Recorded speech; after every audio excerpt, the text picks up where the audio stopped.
Standing along the edge of the San Francisco Bay, surrounded by shimmering water and rolling hills, sits a fortress of history, controversy, and transformation, San Quentin State Prison. Known as one of the most notorious correctional institutions in America, San Quentin has witnessed over 170 years of inmates, reforms, tragedies, and redemption stories. It is a prison that reflects the evolution of the American justice system, a place where some of the darkest events in California's history unfolded, yet also where some of the most groundbreaking rehabilitation programs were born. San Quentin began with humble, rugged origins in 1852. Built during the chaos of the California Gold Rush, the prison originally consisted of nothing more than a prison ship anchored offshore.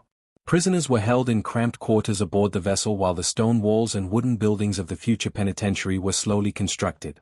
When the first groups of inmates were finally transferred onto land, they found themselves in a primitive institution, where survival depended as much on resilience as on obedience. Over time, San Quentin evolved into a sprawling complex of cell blocks, yards, workshops, and specialized units. The imposing sandstone walls and iron gates were designed to intimidate, and they succeeded. Generations of inmates described their first moments entering the prison as overwhelming. The clang of metal doors, the shouts echoing across the tiers, and the sheer scale of the facility left a powerful impression. San Quentin was not just a place of punishment, it was a world of its own. San Quentin quickly earned a reputation for violence and unrest. Throughout the 20th century, the prison became infamous for riots, escape attempts, and internal conflicts. The tension inside the walls often reflected the turmoil occurring outside in society. During periods of political unrest, racial tensions and gang rivalries intensified, turning certain areas of the prison into battlegrounds. Yet, despite these challenges, life at San Quentin continued to function with rigid routines, count times, work assignments, meals, and the constant movement of officers and inmates navigating a tightly controlled environment. One of the most defining and controversial features of San Quentin is its death row, the largest in the United States. For decades, inmates sentenced to the ultimate punishment were housed in this highly secured section. Although executions have been halted and debated across California, the presence of death row has cast a long shadow over the prison's identity. While many prisons across the country closed their execution chambers, San Quentin retained its historic one, making it a central symbol of the state's criminal justice system.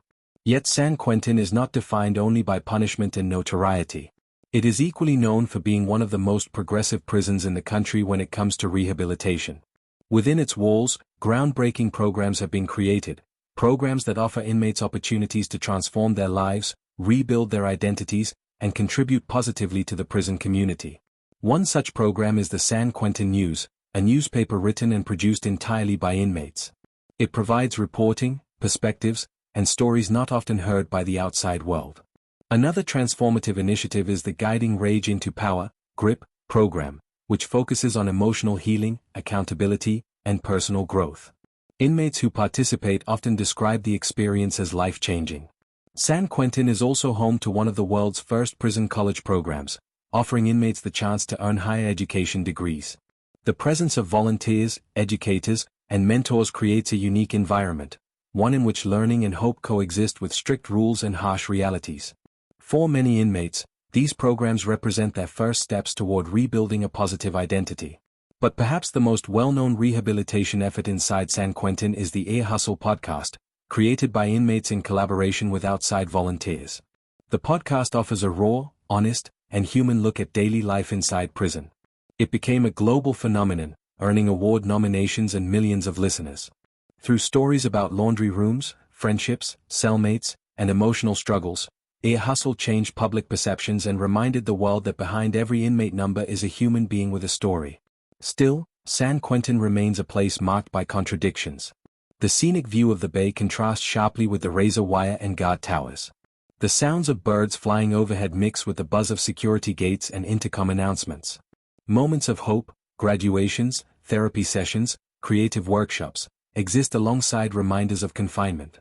The prison's yard, often referred to simply as the lower yard, is a place where the complexities of San Quentin life come into full view. Here, inmates exercise, socialize, reflect, and navigate a delicate balance of personal boundaries and social structures. The yard is both a refuge and a reminder of limitation. Conversations about life, loss, and the future take place next to basketball games, workouts, and quiet moments of observation. The stories embedded within the walls of San Quentin are countless. Some are tragic, tales of regret, conflict, and broken lives. Others are inspiring, stories of individuals who overcame immense personal struggles to find purpose, discipline, and emotional clarity. Over the decades, San Quentin has become a mirror reflecting both the failures and the possibilities of the American justice system. Today, the prison continues to evolve. Discussions about closing or transforming San Quentin have gained momentum, with proposals focusing on turning it into a full-scale rehabilitation center. This shift represents a changing philosophy, a move away from purely punitive approaches and toward restorative justice and personal transformation. Whether these changes take place remains to be seen, but the conversation marks a significant moment in the prison's long history. As the sun sets over the San Francisco Bay, casting golden light across the water and illuminating the prison's silhouette, San Quentin stands as a testament to complexity. It is notorious, yes, but also transformative. It is a place of punishment, but also of possibility. A place where history has left deep marks, yet where individuals continue to write new chapters every day. This is San Quentin, America's most notorious prison, and one of its most surprising stories of resilience and change.